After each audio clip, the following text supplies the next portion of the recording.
আসসালামু আলাইকুম। যদিও এটা ভবন উদ্বোধনের কথা নিয়ে আমাদের আনা হয়েছে, আসলে এটা পুনর্মিলনী।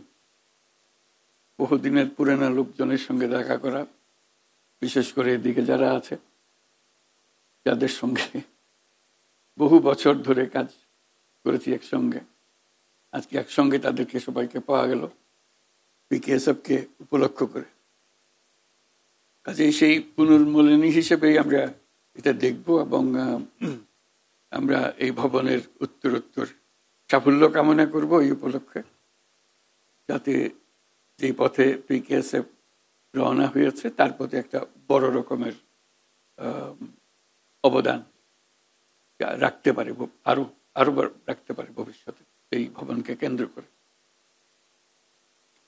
এর মধ্যে যে খুঁটি হয়ে বসে আছে ফজল কাদের, সে আর পিকেএসএফ একসঙ্গে হয়ে গেছে। এটার কত বছর হইল তোমার?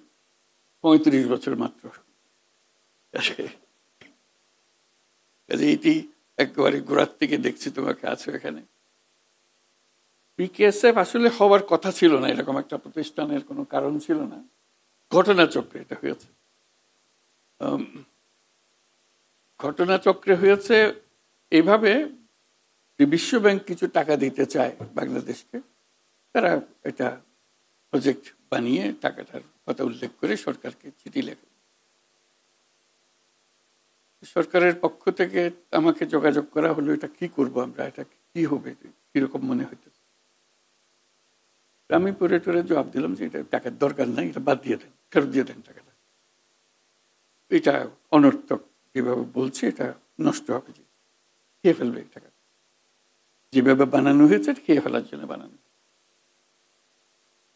কিছুদিন চুপচাপ গেল, ওরা বিশ্ব ব্যাংক পেছনে লেগে রইল। যেতে যেতে একবার প্রেসিডেন্ট পর্যন্ত গেল বিশ্ব ব্যাংক, যে আমাদের ওই টাকার একটা, ওই প্রজেক্টের একটা বিহিত করেন। তখন জেনারেল এরশাদ প্রেসিডেন্ট, তিনি আমাকে তলব করলেন যে এটা বলেন, আপনি নাকি বাধা দিচ্ছেন এটাতে, কেন বাধা দিচ্ছেন। তা আমি বোঝালাম যে এই জিনিসটা এইভাবে বলে, যে টাকাটা দিচ্ছে যখন, এটা রাখার কোনো ব্যবস্থা করা যায় কিনা। যে নিশ্চয়ই সৎ কাজে এটা ব্যবহার করা যাবে বলে একটা বুদ্ধি বার করে আমাকে বলেন। আমি বলব ঠিক আছে, আমি একটা চিন্তা করে বলবো। তা আমি পরে 2 পৃষ্ঠায় লিখে দিলাম যে এটা এইভাবে করা যেতে পারে, এটা ফান্ড হইতে পারে, যেটার জন্য তখন মাইক্রো ক্রেডিটের টাকার অভাব, ছোট ছোট এনজিওরা কাছে টাকা পাওয়া যায় না কোথার থেকে। তাহলে যে এই এনজিওদের এই টাকাটা এখান থেকে দেওয়া যাবে, তারা এখান থেকে ধার করে নিয়ে যাবে, শোধ করে দেবে, কাজে ফান্ডটা থেকে যাবে। এই ছিল সিম্পল একটা আইডিয়া। টাকার পরিমাণও খুব কম, কত 20 কোটি না কত বললো, 24 কোটি টাকা। এই 24 কোটি টাকার জন্য এত কথা হইতেছে। আমি প্রথম বারবার বলতে, ফেরত দিয়ে দেন, এই খামোকা, ইটস নট ওয়ার্থ ইট, তারা যেগুলো করছে। তখন বোধহয় জেনারেল মুনিম অর্থমন্ত্রী ছিলেন, ওনাকে সভাপতি করে আমাকে মেম্বার করে আরো 2-4 জন নিয়ে 7 জনের একটা কমিটি করে দিল, বলে আপনারা এটা সুপারিশ করে দেন, আমরা এটা ফলো আপ করি। তো জেনারেল মুনিমকে বুঝালাম জিনিসটা, উনি বললেন আপনি যেভাবে বলেন আমাদের কোনো অসুবিধা নেই। তা আমি আবার ফাইনাল করে দিলাম, এইভাবে এভাবে হবে, এটা একটা নাম দরকার। তখন এটা নাম আমি প্রস্তাব করলাম কর্মসহায়ক ফাউন্ডেশন। আমার কলিগ একজন ছিলেন সালমা খান, তখন উনি প্ল্যানিং কমিশনে কাজ করতেন, তিনিও মেম্বার ছিলেন, তাকেও রেখেছিলাম এই কমিটি।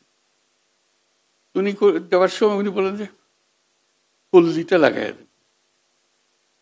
আমি বলছি কেন, সবার জন্য হোক। বলে সবার জন্য হলে শহরের লোকজন খেয়ে ফেলবে সব, আপনি পল্লীটা লাগাই দেন। আমি বলছি ঠিক আছে, পল্লী কর্মসহায়ক। ওইভাবে পল্লীটাও আসলো, পল্লী কর্মসহায়ক ফাউন্ডেশন হলো। ওইভাবে জব, সেখান থেকে প্রতিষ্ঠা, আমাকে বোর্ডে থাকতে হবে, এটা বোঝাতে হবে কিভাবে করতে হবে, আইন কানুন ইত্যাদি।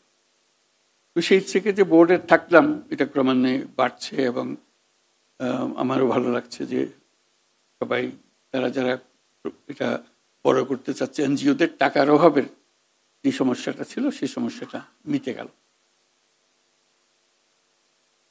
ক্রমেই এটা বড় হলো, এটার প্রচার হলো, আমরাও এটা প্রচার করলাম। বিদেশে যখন লোকজন আসে টাকার অভাবের কথা বলে আমরা যে এরকম পিকেএসএফ এর মতো তোমরাও একটা করো, তাতে অনেক জায়গাতে পিকেএসএফ এর মতো এরকম প্রতিষ্ঠান করেছে তারা, যাতে করে তাদের একই সমস্যা, এই এনজিওরা টাকা দিতে চায়, মাইক্রো ক্রেডিট করতে চায়, কিন্তু ফান্ড পায় না কোথার থেকে।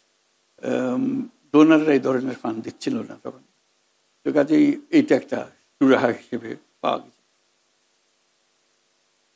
এটার থেকে আমরা যখন এক পর্যায়ে আসলো, এটা দিন গড়ালো, ব্যাংকরা টাকা দিতে আরম্ভ করলো। তখন ব্যাংক আর পিকেএসএফ এর মধ্যে একটা সমস্যা দাঁড়ালো, লোকজন ব্যাংকের দিকে চলে গেল, এনজিওরা। পিকেএসএফ এরটা একটু পিছিয়ে গেল, যে ওদের আকর্ষণ কমে গেল। এইভাবে ব্যাংকের উপরে নির্ভরশীল হলো। এটার থেকে সমাধান কি আছে, ব্যাংকের থেকে ব্যাংকেরটা ভালো নাকি পিকেএসএফ এরটা ভালো, কোন দিকে যাবে, এ প্রশ্ন উঠল। ইতিমধ্যে আমি আরেকটা প্রশ্ন তুললাম, সেটা হলো যে এনজিওদের দিচ্ছে টাকা, তাদের মাইক্রো ক্রেডিটের জন্য ফান্ড হবে, সেটা দেবে।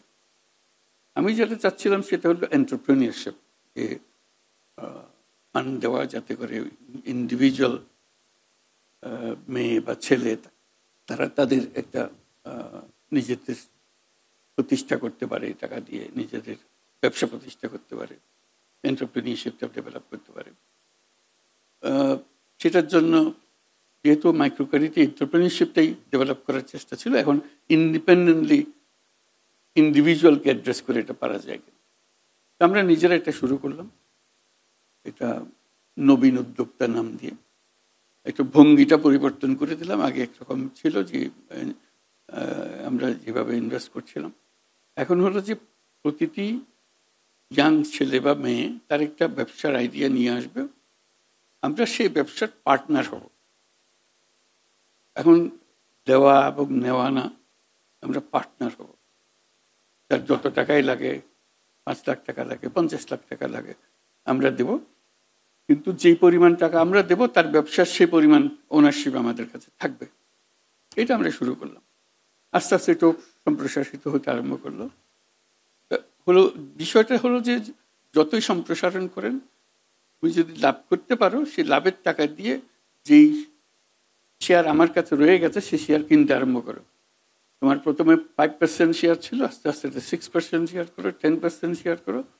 ক্রমে এক জায়গায় গিয়ে তুমি যদি পারো 100% শেয়ার নিয়ে যাও, আমরা আমাদের শেয়ার রাখতে চাই না। তো সেই ভঙ্গিতে যাচ্ছি। এখন এটা একটা সমস্যা দাঁড়ালো।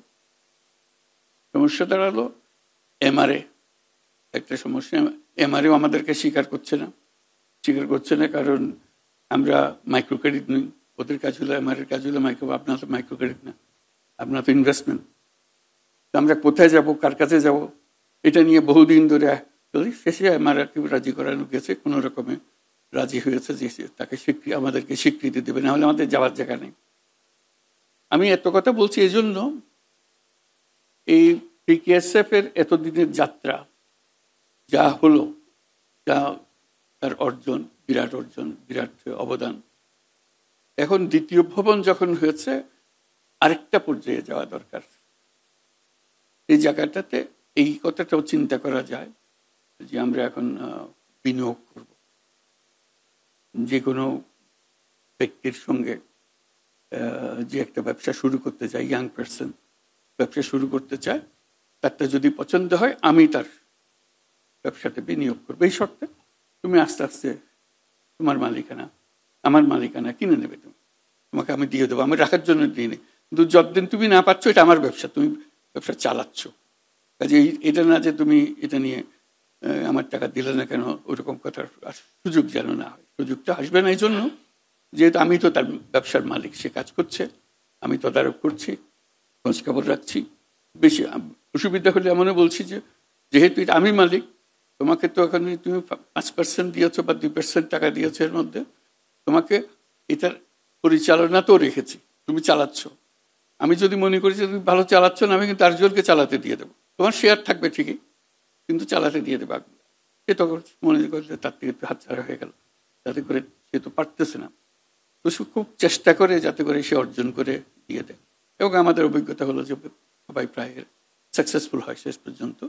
কিছু কিছু সমস্যার মধ্যে পরে আমরা গিয়ে সাহায্য করি যাতে করে উত্তরণ করতে পারে। এবং একটার মালিকানা হোক সম্পূর্ণরূপে পেয়ে গেলে সে তখন সেটাকে আরো বড় করতে চায়। বড় করতে হলে হ্যাঁ আবার তুমি বড় করো, আবার একই পদ্ধতি, আমি তোমাকে টাকা দেবো, সেই পরিমাণ শেয়ার আমি অন করবো, তুমি আস্তে আস্তে আমার শেয়ারগুলো কিনে নেবে। 1% 2% করতে করতে আস্তে আস্তে আঁকা করে সবটা শেয়ার। তুমি যদি ব্যবসা ভালো করো 1 বছরই পুরো শেয়ার কিনে ফেলতে পারো, ব্যবসা ভালো না হলে 2 বছর লাগবে, 3 বছর লাগবে, কিন্তু মালিকানা তুমি পেয়ে যাবে। আমার এটা রাখার কোনো ইচ্ছা নেই, যেটাকে আমরা সামাজিক ব্যবসা বলি। এটা তোমার থেকে লাভ করার ইচ্ছা আমাদের নেই, আমাদের হলো তোমাকে তুলে ধরাই হলে আমাদের লাভ। আমি এটা বললাম এই জন্য যে এই এখন পিকেএসএফ আগের কাঠামো নিশ্চয় পরিবর্তন করেছে, অনেক নিয়ম কানুনের মধ্যে পরিবর্তন হয়েছে ইতিমধ্যে। তো বিনিয়োগের মধ্যে যেতে পারলে এটা একটা বড় আকারে জিনিসটা হতে পারে, এটাই শুধু বলার জন্য। এটা আবার নতুন করে চিন্তা করা, যেহেতু এখনকার ছেলে মেয়েরা 80 সালের 90 সালের ছেলে মেয়েরা না, অনেক পরিবর্তন, তারা অনেক কিছু, গ্রামের ছেলে গ্রামের মেয়ে অনেক কিছু বুঝে, অনেক কিছু জানে। কাজে সেই পর্যায়ে যদি আমরা যেতে পারি তাহলে ইট ক্যান ডু মিরাকল। যেভাবে এটা তৈরি হয়ে আসছে, তার একটা ইতিহাস গড়ে উঠেছে, ওইটা ইতিহাস এবং এই সম্পর্কটার নিয়ে, এবং এটার মধ্যে হলো যে কোনো প্রতিষ্ঠানের মাধ্যমে তাকে কাজ করতে হয় না, ইন্ডিভিজুয়ালের সঙ্গে কাজ করতে পারতেছে। তো যদি প্রতিষ্ঠানের মাধ্যমে করতে চায় তাও করতে পারে। যদি প্রতিষ্ঠান বলে যে আমাকেও এই টাকার দেন, আমিও শরিকদার হই, আমি এটা ম্যানেজ করবো আমার এলাকার থেকে, আপনার পুরো ব্যবস্থা যেভাবে আছে সেভাবেই থাকবে, আমরা এইভাবে অগ্রসর হতে পারবো, সেটাও হতে পারে। পরীক্ষামূলকভাবে করে দেখা যেতে পারে কোনটা ভালো কোনটা। কিন্তু কিছু নমুনা আমরা যে করতেছি, কিছু নমুনা অনেক অগ্রসর হয়েছি, কয়েক লক্ষ এরকম বিনিয়োগকারী হয়েছে, উদ্যোক্তা হয়েছে, ছেলে মেয়ে সবাই মিলে। কাজে এইটাকে গ্রহণ করে এটাকে সম্প্রসারণ করা যায় কিনা, আর আইন কানুনের মধ্যে যে সমস্ত দূরত্ব সৃষ্টি হয়েছে ইতিমধ্যে সেগুলো সংশোধন করা যায় কিনা। যেহেতু 80 সালের কি চিন্তা করে তখন যে আইন হয়েছে, সেই আইনের মধ্যে কোনো তফাৎ এখন বর্তমান পরিস্থিতির কারণে এটা ভিন্ন করা যায় কিনা, সেগুলো পরীক্ষা করে দেখা। বিশেষ করে পিকেএসএফ এর নিজস্ব আইন যেটা আছে এটাকে আরো সম্প্রসারণ করা যায় কিনা, নানা দিকে তার কর্মসূচি বাড়িয়ে নেওয়ার জন্য। শুরুতে আমি বলেছিলাম যখন পিকেএসএফ শুরু হয়, এই যে চিঠিপত্রগুলো আদান প্রদান হয়েছিল সেই সময়, খুব ইন্টারেস্টিং চিঠিপত্র। আমি বললাম যে এগুলো একত্র করে আপনারা রেখে দেন, ইতিহাস হিসেবে থাকবে, আছে কিনা জানি না, আছে। আমার কাছে খুব ইন্টারেস্টিং মনে হয়েছিল যে এই যে এক্সচেঞ্জ হচ্ছে, আমি কথাবার্তা বলছি যে এটা এইভাবে হবে না, এইভাবে করতে হবে। আমি বললাম যেগুলো মূল্যবান জিনিস, কি পরিপ্রেক্ষিতে এই আলোচনা হচ্ছে, তার ফলে কি দাঁড়ালো, এটা একটা ইতিহাসের অংশ, যে কেন হয়, কিভাবে হয়, আপত্তিটা কী ছিল, এটা ভ্যালিড আপত্তি ছিল কিনা, যে পথে আমরা গেলাম সেটা সঠিক পথ কিনা। অনেক জিনিস এক্সচেঞ্জ হয়েছে, সরকারও এক্সচেঞ্জ করেছে, প্ল্যানিং কমিশনও এক্সচেঞ্জ করেছে, ডোনারও এক্সচেঞ্জ করেছে, সব মিলিয়ে ওই 20 কোটি টাকাকে কেন্দ্র করে পুরো ঘটনাটা ঘটেছে। 20 কোটি টাকাটা বিশ্বব্যাংকের 20 কোটি টাকাটা রাখার চেষ্টা, সেটাকে ওই 20 কোটি টাকাটা উপলক্ষ না হলে এই পিকেএসএফ এর জন্ম হয়তো এইভাবে হতো না, অন্য কোনোভাবে কোনোদিন হতে পারে, কিন্তু এইভাবে আর হতো না, ওই ধাক্কাটাও আসতো না। আর এর পেছনে লেগে গেল স্বয়ং প্রেসিডেন্ট নিজে। কাজে ওইটার ধাক্কাটা ঘুরে সরে এসছে যে উনি চাচ্ছেন যে টাকাটা থাকুক, এই 20 কোটি টাকা থাকুক, আর উনি ভরসা করে আমাকে চাচ্ছেন যে আমি একটু সমর্থন করে বলেছি না, দিয়ে দেন, ফেরত দিয়ে দেন, এই টাকা রেখেন, এটা ঝামেলা, এটা কিন্তু মানুষের খেয়ে ফেলবে এগুলো টাকাটা। কাজে এই যে এক্সচেঞ্জগুলো আছে ওখানে, ওইগুলো একটা গুরুত্বপূর্ণ জিনিস আমাদের ইতিহাসের অংশ হিসেবে। কেন কোন পরিস্থিতিতে আমরা এগুলো ব্যবহার করেছিলাম সেটা জেনে নেওয়া। আমাদের যাওয়ার পথ দীর্ঘ, কিন্তু আমাদের প্রস্তুতির পর্ব খুব শক্ত। বাংলাদেশের যে প্রস্তুতি দারিদ্র নিরসনের অন্য কোনো দেশে এরকম হয়েছে বলে মনে হয় না। একেবারে গোড়াতে গিয়ে যে মানুষের সঙ্গে কাজ করা, সেটার যথেষ্ট কাজ হয়েছে, বিভিন্ন সবাই মিলে কাজ করেছে। কাজে ওই যে স্টেজে এসছি এখন একেবারে বড় আকারে চলে যাওয়ার সময় এসছে, এটা পারা যাবে। টাকারও অভাব হওয়ার কথা না, কারণ আমাদের উপর আস্থা আছে সবার। সেভাবে এই ফাইন্যান্সিয়াল সিস্টেমকে গড়ে তুললে আমরা সত্যি সত্যি মানুষকে উদ্যোক্তা করতে পারি, যেটা আমার মূল কথাতে বারে বারে আসি। মানুষ কারো চাকরি করার জন্য আসে নাই, মানুষের জন্ম হয়েছে উদ্যোক্তা হওয়ার জন্য। কাজে সেটার দিকে যেন আমরা যেতে পারি, আমরা সবাইকে সে সুযোগ যেন দিতে পারি যে উদ্যোক্তা হওয়ার সুযোগটা তার আছে। সেই সুযোগটা নিল কিনা। এখনো বহু রকমের মানুষ উদ্যোক্তা হয়েছে, বহু রকম, আমরা তালিকাও করে রাখি নাই কারো, এরকম পর্যায়ে গেছি আমরা। কাজে আরো সুযোগ আসছে বড় রকম প্রযুক্তির কারণে। একটা বড় কারণ হলো প্রযুক্তি। প্রযুক্তি আমাদেরকে একেবারে বিশ্বের সঙ্গে যুক্ত করে দিয়েছে সমস্ত কাজে। কাজেই সেই প্রযুক্তিকে ব্যবহার করে এখন সময় এসছে যে আমরা প্রতিটি মানুষকে তার সৃজনশীলতাকে কেন্দ্র করে যেখানে যেতে চায় সেখানে যাওয়ার সুযোগ আমরা করে দিতে পারি। আশা করি সেই কাজে বিকেএসএফ এই নতুন ভবনে এসে নতুন যাত্রা শুরু করবে। ধন্যবাদ সবাইকে।